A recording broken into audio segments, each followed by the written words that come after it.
Assalamualaikum warahmatullahi wabarakatuh. Masih dari lantai dasar Sentral Bisnis Jakarta Islamic Center, Radio JIC, Suara Peradaban Islam Jakarta. Alhamdulillahirabbil alamin.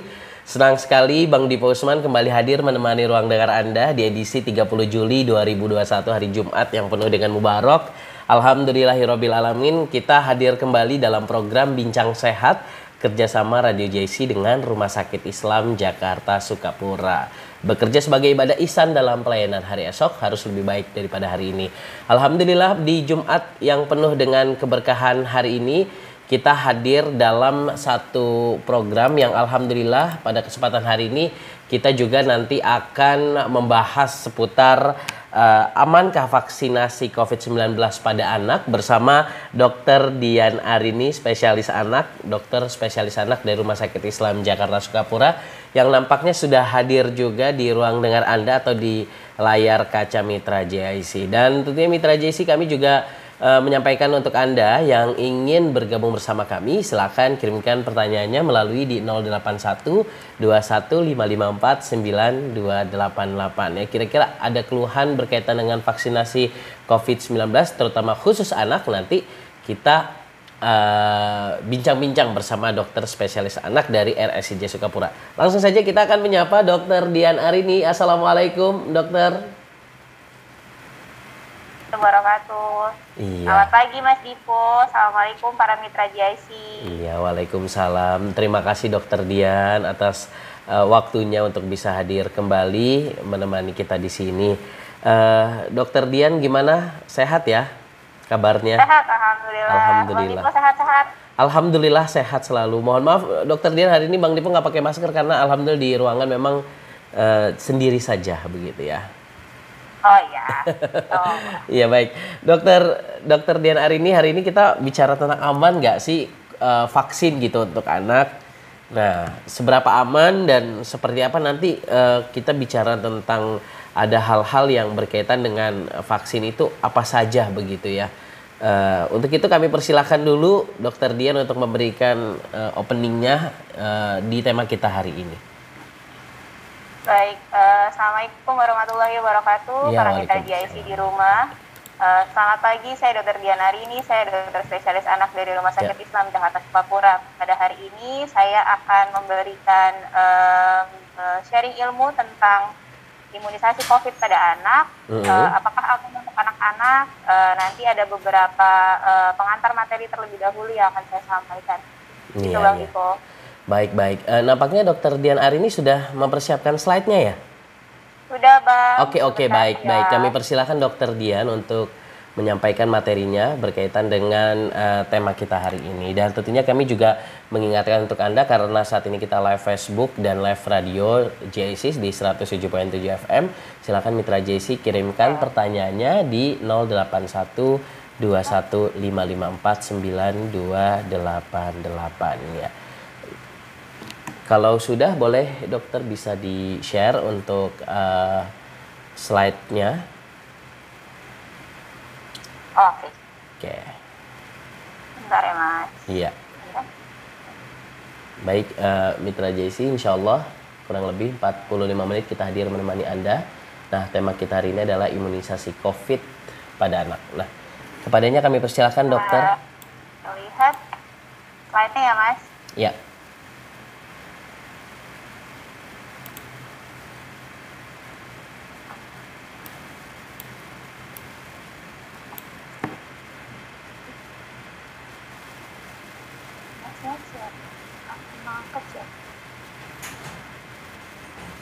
Bentar Mas Dipo. Iya, siap. Oke, sudah. Oke. Kelihatan ya slide-nya ya? Kelihatan banget dokter. Oke, baik, hari ini kita akan bicara tentang imunisasi COVID pada anak. Sebelumnya saya akan mulai dengan data yang saya ambil pada tanggal 27 Juli. Kenapa saya ambil data ini? Kita bisa lihat bahwa ternyata kasus COVID di Indonesia itu masih sangat tinggi. Ya. Terbukti dengan dari hasil ini kita lihat per hari tanggal 27 itu terkonfirmasi sebanyak 47.000 kasus. Sedangkan yang meninggal itu ada 1.800 kasus. Lalu kemudian ini saya ambil untuk Provinsi DKI Jakarta saja sendiri, jumlah kasus yang positif aja sekitar 24,6%. Nah, dari semua kasus yang positif itu, saya mengambil kelompok umur yang positif COVID, ini secara nasional datanya, kita lihat bahwa untuk usia 0 sampai 5 tahun saja, persentasenya 2,9%. Sedangkan untuk umur 6 sampai 18 tahun sekitar 9,9%. Itu yang positif. Sedangkan untuk yang meninggal sendiri itu sebanyak 0,5%. Lalu kita lihat untuk di DKI Jakarta. DKI Jakarta sendiri untuk yang positif usia 0 sampai 5 itu sebanyak 3% dan untuk umur 6 sampai 18 tahun 9,7%. Sedangkan untuk di yang meninggal dunia kurang lebih sekitar 0,2%. Walaupun nilainya hanya 0, tapi itu untuk angka kematian anak itu lumayan tinggi. Untuk kita tertinggi di Asia Tenggara.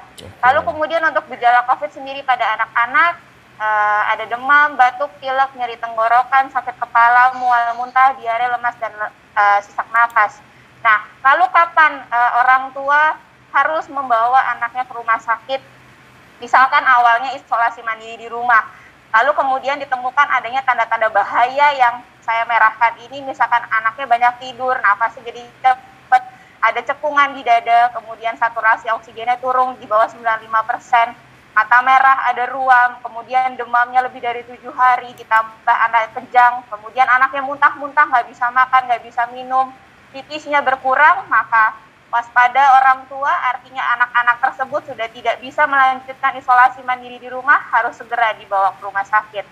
Nah, lalu upaya pencegahan apa yang bisa dilakukan untuk penularan COVID pada anak? Yang pertama jelas 5M itu wajib dilakukan, lalu kemudian ditambahkan dengan vaksinasi COVID. Nah, untuk data vaksinasi COVID sendiri, per tanggal 28 Juli secara nasional, target kita adalah 208 juta sesuai dengan jumlah penduduk di Indonesia. Nah, 208 juta itu adalah untuk tenaga kesehatan, lansia, kemudian petugas publik, termasuk adalah usia anak 12 sampai 17 tahun. Nah, sedangkan untuk kelompok usia anak 12 sampai 17 tahun sendiri, targetnya adalah sekitar 26 juta. Saat ini yang sudah berjalan untuk vaksin dosis yang pertama sudah sampai 3,19%. Artinya masih jauh untuk target yang seharusnya kita capai. Lalu kemudian ini untuk di DKI Jakarta sendiri ada sebanyak 1 juta anak yang berusia 12 sampai 17 tahun. Ini hanya untuk DKI Jakarta.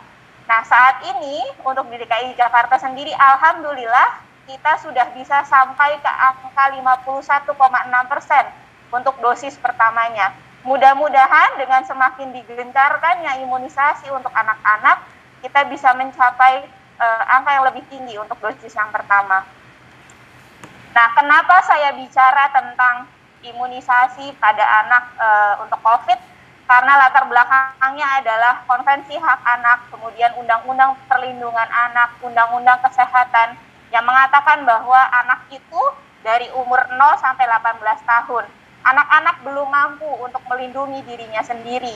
Makanya tugas dari pemerintah dan kita sebagai orang tua, keluarga, wajib untuk melindungi anak dari berbagai bahaya yang mengancam kesehatan dan kelangsungan hidup serta tumbuh kembangnya, termasuk dengan penyakit COVID ini. Nah, anak-anak bisa tertular atau menularkan baik dari ke dewasa, itu masuk dalam klaster keluarga. Nah, anak-anak itu bisa tertular dan merupakan sumber penularan dari dan ke orang dewasa. Itu bentuknya bisa dia tanpa gejala, atau dia bisa tertular atau menularkan dari orang tua, orang yang tinggal serumah, atau orang yang datang ke rumah.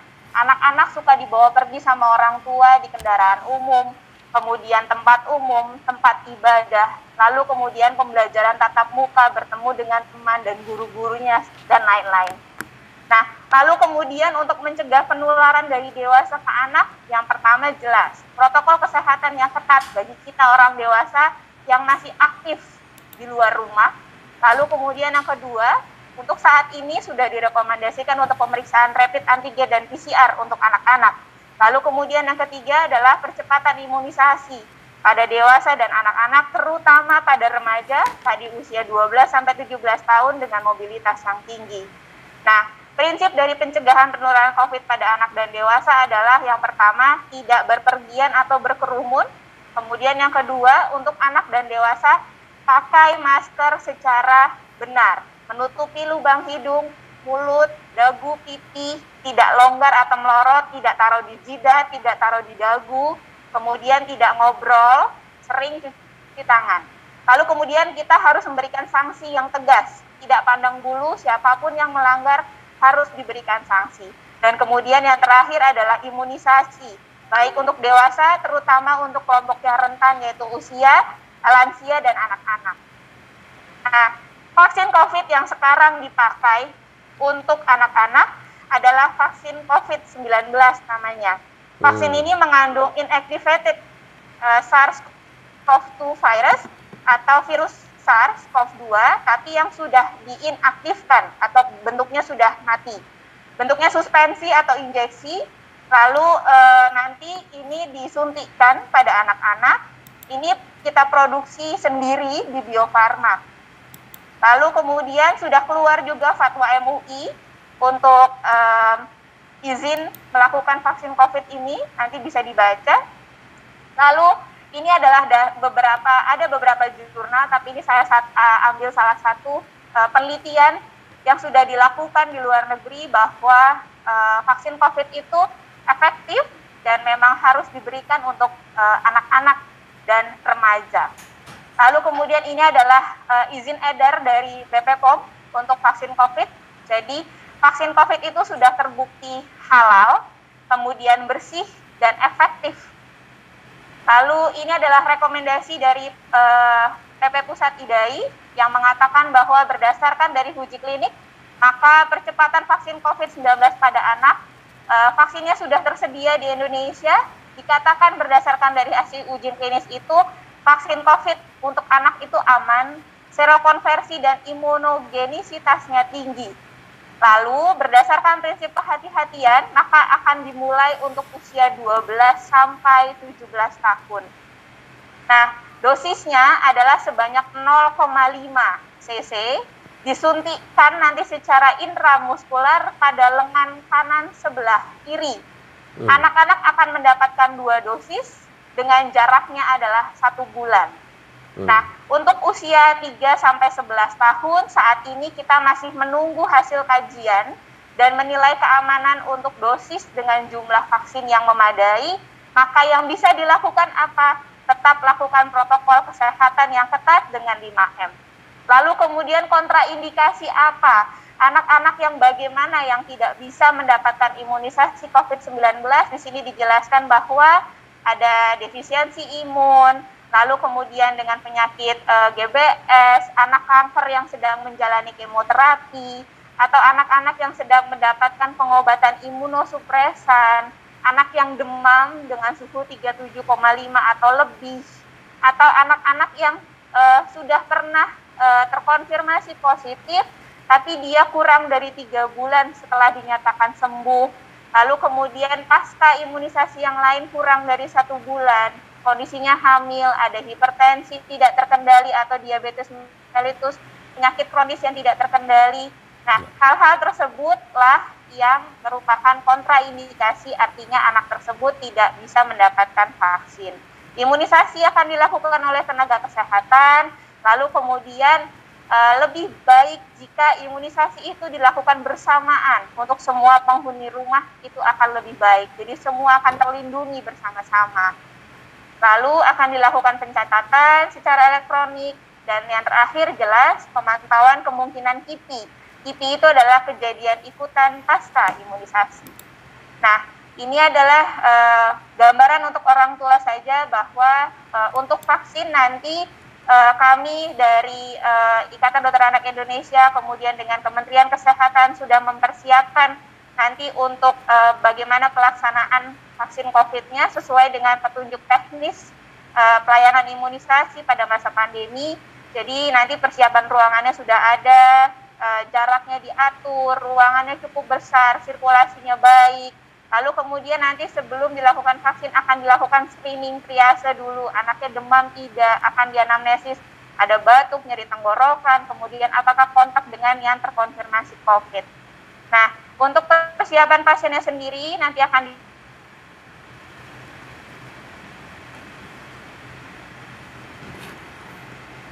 Iya, nampaknya terputus begitu. Tersebut, lalu kemudian akan dilakukan pemeriksaan fisik.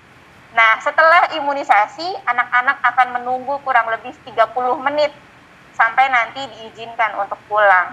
Nah, selain vaksin imunisasi COVID tadi, saya pun ingin mengedukasi orang tua, jangan lupakan juga untuk program imunisasi sesuai dengan jadwal dari pemerintah untuk anak-anak usia 0 sampai 18 bulan dan kemudian yang di atas 18 bulan sesuai dengan rekomendasi dari IDAI dan Kementerian Kesehatan tahun 2017. Jadi tetap berikan imunisasi anak-anak kita sesuai dengan jadwalnya. Jadi kesimpulannya, vaksin COVID-19 itu suci dan halal, kemudian sudah direkomendasikan untuk usia 12-17 tahun, memiliki serokonversi dan imunogenisitas yang tinggi, dan insya Allah aman untuk anak-anak kita. Oke. Terima kasih. Ya, baik. Bang Diko. Terima kasih Dokter Dian Arini sudah bergabung pada kesempatan hari ini. Nampaknya tegas, lugas begitu ya. Apa yang tadi disampaikan ini mudah-mudahan menjadi satu referensi buat mitra JIC. Jadi kalau misalnya aman vaksinasi untuk anak, nah insya Allah aman, halal, dan tadi sudah disampaikan beberapa dokumen-dokumen mulai dari Majelis Ulama Indonesia bahkan dari pihak kesehatan juga. Nah, berarti kalau kita bicara tentang anak kan range usianya itu Dok dari baru setelah lahir lah, setelah lahir sampai usia 17 tahun kalau tadi saya lihat 12 sampai 17 tahun. Nah, kalau di bawah 12 tahun itu seperti apa dokter penanganannya? Maksudnya untuk penanganan imunisasi vaksinnya. Oke. Tadi yang sudah dijelaskan memang untuk saat ini yang direkomendasikan untuk vaksin COVID itu dilakukan pada usia 12 sampai 17 tahun. Yeah. Kenapa di usia 12 sampai 17 tahun? Mengingat bahwa dari data tadi yang slide di awal saya bahwa anak-anak usia 12 sampai 17 tahun itu angka kesakitannya tinggi, kemudian angka mortalitasnya pun tinggi. Makanya kenapa kita prioritaskan untuk itu. Sedangkan untuk anak usia 3 sampai 11 tahun memang untuk saat ini masih menunggu untuk kajian klinis lebih lanjut baik kita di Indonesia ataupun di luar negeri. Maka yang bisa dilakukan oleh orang tua di rumah adalah tadi protokol kesehatan tetap ditetapkan dengan 5M, menjaga jarak, mencuci tangan, kemudian menghindari kerumunan, memakai masker, seperti itu. Oke. Nah Dok, kan kalau misalnya kita sebagai orang dewasa, kebetulan Bang Dipo alhamdulillah juga sudah divaksin 2 kali gitu ya. Vaksinnya vaksin Sinovac di Jakarta Islamic Center pada saat itu. Nah, kalau misalnya anak-anak sendiri kan screeningnya seperti apa Dok sebelum divaksin? Apakah memang persyaratan dan screeningnya sama dengan orang dewasa? Ya, kurang lebih untuk screeningnya sama seperti dewasa Bang Dipo. Jadi nanti akan ditanyakan kondisi saat ini. Apakah ada demam, kemudian batuk, misalkan sesak, nyeri tenggorokan, ada tidak kontak dengan yang terkonfirmasi positif, atau misalkan anak itu pernah tidak terkonfirmasi positif. Lalu tadi penyakit-penyakit yang merupakan kontraindikasi untuk anak tersebut untuk mendapatkan imunisasi pasti akan ditanyakan. Lalu kemudian apakah ada riwayat alergi dengan atau reaksi alergi pasca imunisasi yang pernah anak itu dapatkan. Jadi hal-hal tersebut yang akan ditanyakan di meja awal sebelum melakukan vaksin. Oke. Artinya sama ya Dok ya untuk screening gitu ya. Jadi kalau misalnya anak tersebut memiliki penyakit ya ataupun itu ada beberapa hal nanti berbeda lah. Artinya ketika itu ada screeningnya gitu ya Dok ya, untuk bisa divaksin itu nggak asal vaksin aja gitu ya? Enggak, Bang Dipo. Jadi sama seperti yang berlaku pada dewasa, screening tetap akan dilakukan. Nah dok, kalau ya sekedar edukasi nih mengenai vaksin bagi anak begitu. Kenapa ini baru diberlakukan dokter? Boleh dikasih edukasi, mungkin ini pertanyaan-pertanyaan dari mitra JIC. Apa dok yang kenapa nggak dari kemarin begitu dokter untuk anak? Oke. Kenapa tidak dilakukan dari awal? Dari karena awal. yang pertama, ya. Jadi alasannya pertama adalah jelas untuk melakukan vaksin itu kan kita harus menunggu uji klinis. Oke. Dari uji klinis. Jadi penggunaan vaksin itu kan harus melalui tahapan, Bang. Jadi ada uji klinis tahap 1, uji klinis tahap 2, lalu kemudian uji klinis tahap 3, sampai kemudian nanti keluar izin edarnya untuk dilakukan atau diberikan pada masyarakat. Nah, uji klinis itu kemarin sedang dalam proses untuk melakukan, dan itu kan butuh waktu karena kita butuh sampel dan lain sebagainya. Nah, uji klinis ini pada saat ini sudah sampai pada tahap yang kedua, sudah selesai. Makanya setelah uji klinis 2 ini selesai, baru karena kondisinya saat ini adalah darurat atau emergensi, makanya setelah melalui hasil uji klinis tahap 2 dinyatakan bahwa ini aman, kemudian serogenisitas dan imunogenisitasnya tinggi, maka akhirnya diputuskan ini bisa kita lakukan untuk kita berikan pada anak-anak. Mengingat juga dari data ternyata tadi yang sudah sampaikan kelompok umur usia 6-18 tahun ternyata angka morbiditas dan kemudian angka mortalitasnya pun tinggi. Jadi hal itu yang memang mendasari untuk kenapa baru dilakukannya sekarang, karena prosesnya itu memang tidak sebentar, Bang. Uji klinis itu memang butuh waktu yang lama seperti itu. Iya. Jadi memang sesuai dengan proses begitu, ketentuan yang berlaku, memang ternyata untuk anak-anak ya memang baru keluar sekarang ya dok ya.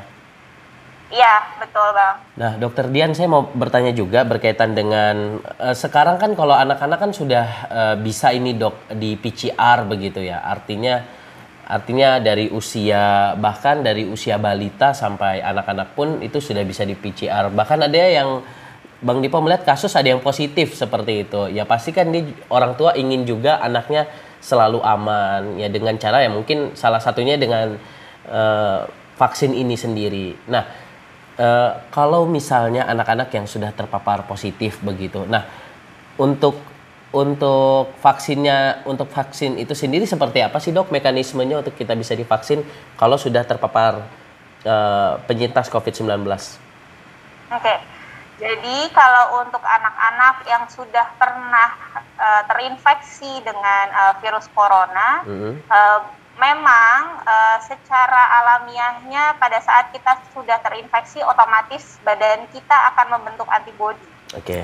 Gitu. Tetapi berapa jumlah antibodi di di dalam tubuh kita kan kita nggak tahu, karena itu pun harus kita lakukan pemeriksaan, dan pemeriksaan antibodi itu bukan pemeriksaan yang mudah dan murah harganya. Nah, oleh karena itu makanya kita perlu untuk memberikan tambahan vaksin imunisasi supaya antibodi anak itu akan lebih kuat walaupun dia sudah pernah terpapar gitu ya. Nah, kapan vaksin itu bisa diberikan? Untuk anak-anak yang sudah pernah terkonfirmasi positif, maka vaksin itu bisa dilakukan 3 bulan setelah anak itu dinyatakan sembuh dari COVID-19. Jadi kenapa alasannya diambil 3 bulan waktunya? Karena kita memikirkan bahwa ada yang namanya efek long COVID gitu ya, pada pasca COVID itu ada namanya seperti efek setelah pasca COVID itu selama 3 bulan, diharapkan dengan waktu itu cukup untuk menilai bahwa anak ini sudah sehat, sudah aman, sehingga bisa kita berikan vaksin. Gitu. Artinya kalau kita bicara mengenai perbedaan, tidak ada perbedaan ya dok ya antara dewasa dengan anak-anak begitu. Jadi kayak semacam 3 bulan, kemudian juga gejala-gejalanya juga hampir sama. Ada ciri khas gak dok? Ada khas gak kalau anak-anak terkena COVID? Ada yang memang dewasa tidak miliki tapi anak-anak memiliki begitu? Atau memang sama saja dok? Gejalanya. Kurang lebih selama ini sih Bang, yang pernah saya temui pasien anak-anak COVID itu gejalanya mirip dengan orang dewasa. Oke. Ya baik. Jadi tidak ada perbedaan yang spesifik kalau gejala COVID anak seperti ini, kalau dewasa seperti itu. Sampai saat ini saya belum menemukan yang spesifik untuk anak-anak. Jadi kurang lebih sama, baik gejala untuk anak-anak ataupun dewasa. Oke. Nah dok, ini juga ada beberapa pertanyaan dari Mitra JIC yang kemarin sempat bertanya juga berkaitan dengan hal ini. Tapi memang pada saat itu tidak sesuai dengan spesialisnya, jadi kita arahkan ke sini. Jadi ada seorang ibu yang bertanya apakah anak yang masih ASI eksklusif seperti itu dengan dia disusuin atau dengan dia dengan dia ASI, apakah itu juga bisa menjadi imunitas bagi tubuhnya bagi anak tersebut walaupun dia sakit begitu atau terkena demam. Mungkin ini di luar dari tema COVID-19 kali ya dok ya. Oke. Jadi maksudnya kalau bayi yang mendapatkan ASI ibunya, maka dia akan mendapatkan imunitas seperti itu. Iya betul. Di musim pandemi seperti ini. Jadi ketika demam langsung dikasih ASI, apa-apa ASI gitu. Oke. Jadi begini, pada intinya Bang, ASI itu adalah makanan terbaik untuk bayi. Jadi di dalam ASI itu terdapat antibodi atau imunoglobulin yang itu tidak akan ibu-ibu temukan di susu formula manapun. Jadi antibodi atau imunoglobulin itu hanya bisa ditemukan di dalam ASI. Jadi otomatis bayi yang mendapatkan ASI dari ibunya, maka secara langsung anak tersebut akan mendapatkan antibodi atau kekebalan dari ibunya, seperti itu. Jadi dalam kondisi apapun, mau itu anak demam ataupun misalkan anaknya diare, tata laksana atau terapi yang diberikan selain terapi untuk pengobatan penyakitnya, maka pada anak yang mendapatkan ASI tetap berikan ASI kepada anaknya, seperti itu. Oke. Jadi sekali lagi ASI ini adalah makanan terbaik ya bagi terutama bayi ya, seperti itu. Jadi tidak perlu khawatir. Nah ini juga ada beberapa pertanyaan yang sudah masuk dari 081215554 sekian. Assalamualaikum warahmatullahi wabarakatuh. Dokter, saya mau bertanya, anak saya usia 17. Kemarin dia sakit demam sampai 39 derajat Celcius. Sampai stip ya. Dan sudah saya bawa ke dokter. Sekarang sudah mulai membaik kondisinya. Tapi kemarin pas ke dokter tidak diberikan obat antibiotik. Apakah boleh saya beli sendiri di apotik lalu saya berikan kepada anak saya dok? Kalau boleh kira-kira antibiotik merek apa dok? Ini kalau merek takutnya ini ya dok ya. Ya kami persilakan Dokter Dian. Iya baik. Jadi kalau tadi umurnya 17 tahun lalu kemudian anaknya kejang, suhunya sampai 39. Sudah diperiksakan ke dokter tidak dikasih antibiotik, tapi tidak mendapatkan antibiotik seperti itu. Jadi penggunaan antibiotik itu tidak bisa kita berikan secara sembarangan begitu ya Bang Dipo. Jadi antibiotik itu harus diberikan sesuai dengan indikasi pada pasien. Lalu kemudian yang kedua diberikan oleh dokter. Jadi tidak bisa kita berikan secara bebas seperti itu. Jadi saran saya untuk ibu yang tadi anaknya demam, saran saya adalah periksakan anaknya ke dokter spesialis anak. Karena kenapa? Anak itu usianya sudah 17 tahun tapi dia demam tinggi, lalu kemudian anaknya sampai kejang. Artinya mungkin kita perlu evaluasi apa yang menyebabkan demam tinggi pada anak tersebut, lalu kemudian kenapa anak itu bisa kejang. Nah nanti dari hasil pemeriksaan tersebut baru bisa kita berikan pengobatan apa yang sesuai untuk anak tersebut. Jadi kalau saran saya ibu jangan beli antibiotik sendiri di luar di apotik, walaupun mungkin ibu bisa mendapatkan itu, tetapi saran saya bawa anaknya periksa supaya ibu tahu kondisi anaknya sekarang seperti apa. Seperti itu. Oke baik, terima kasih untuk Mitra JC yang tidak disebutkan namanya. Nah dok, kalau mau bertanya lagi dokter mengenai vaksin, kita kembali lagi ke tema kita, apakah vaksin ini aman untuk anak? Nah kira-kira kalau anak-anak ingin vaksin begitu, Bang Dipo kan kebetulan Jakarta Islamic Center ini adalah salah satu tempat vaksin COVID-19 begitu. Ya, Jadi ya memang hampir 1 bulan namanya kita menerima masyarakat yang ingin vaksin.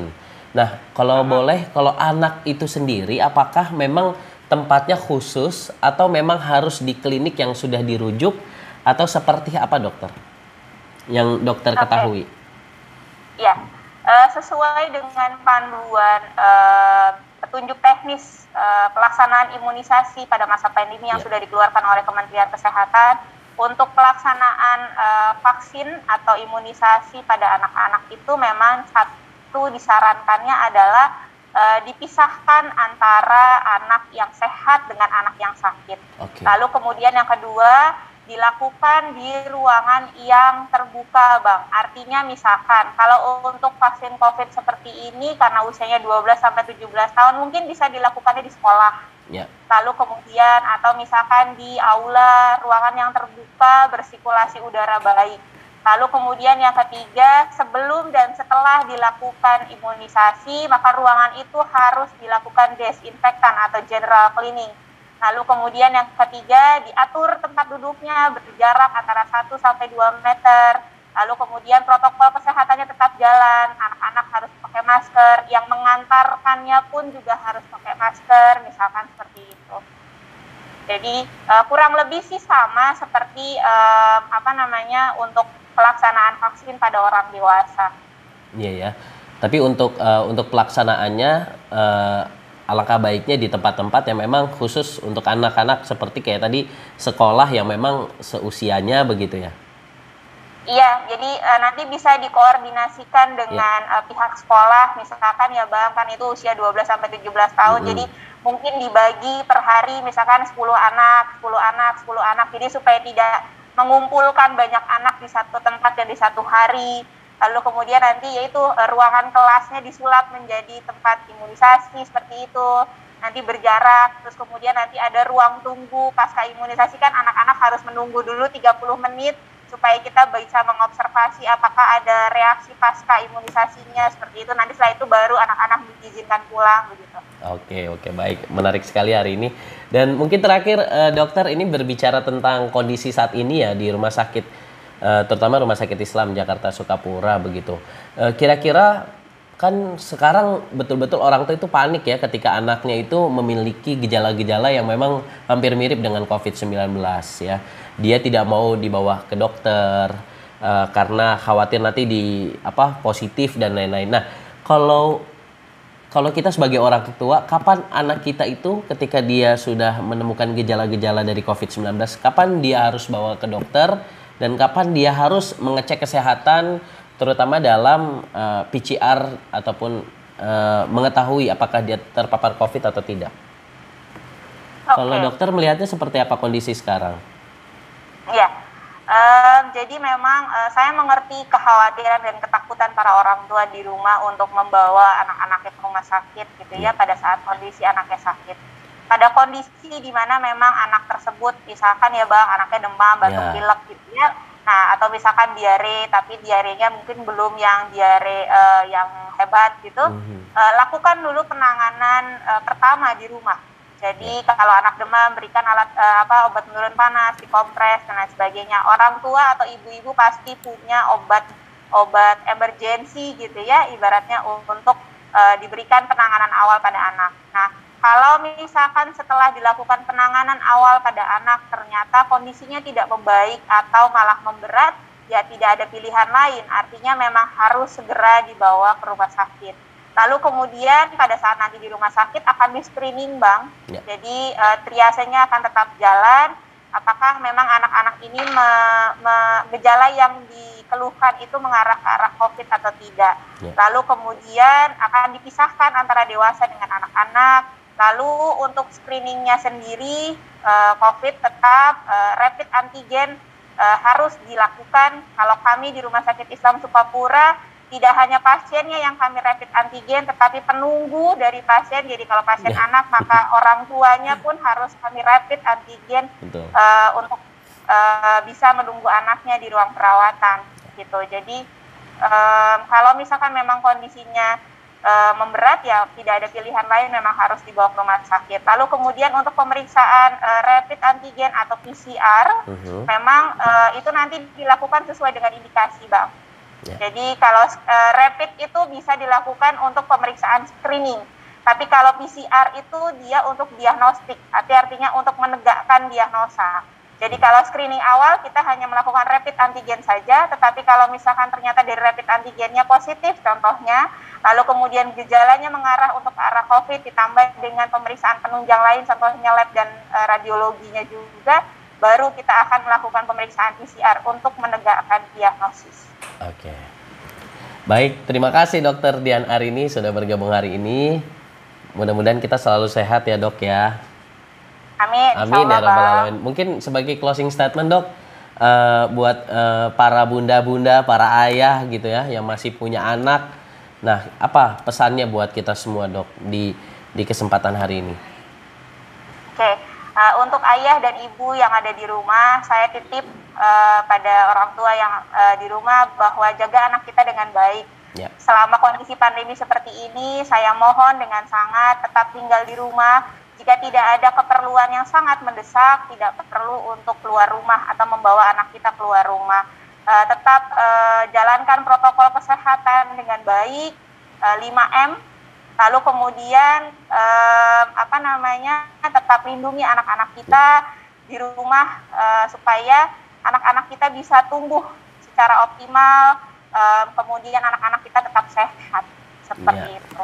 Oke, baik. Terima kasih Dokter Dian Arini, spesialis anak yang sudah bergabung hari ini. Dan tentunya Mitra JIC, alhamdulillah baru saja kita mendengarkan satu tema yang menarik ya, berkaitan dengan amankah vaksin untuk anak ya. Yang pasti tadi sudah dijelaskan bahwa vaksin bagi anak itu insya Allah aman, halal, suci, dan insya Allah akan memberikan manfaat untuk kedepannya. Dan untuk Mitra JIC juga yang ingin mengetahui mulai dari jadwal Dokter Dian, kemudian jadwal dokter-dokter lainnya, silakan Mitra JIC bisa update langsung di Instagramnya @rsij_sukapura ataupun Facebooknya RSIJ Sukapura atau di www.rsijsukapura.co.id. Di situ jadwal-jadwal dokter sudah disampaikan Mitra JIC, termasuk juga jadwal Dokter Dian Arini. Dan saatnya saya Bang Dipa Usman ingin pamit undur diri. Sekali lagi kami ucapkan terima kasih kepada Dokter Dian Arini sudah bergabung hari ini. Mudah-mudahan kita selalu sehat, selalu bahagia, dan kita bisa hidup normal kembali ya. Billahi taufiq wal hidayah. Wassalamualaikum warahmatullahi wabarakatuh. Waalaikumsalam warahmatullahi wabarakatuh.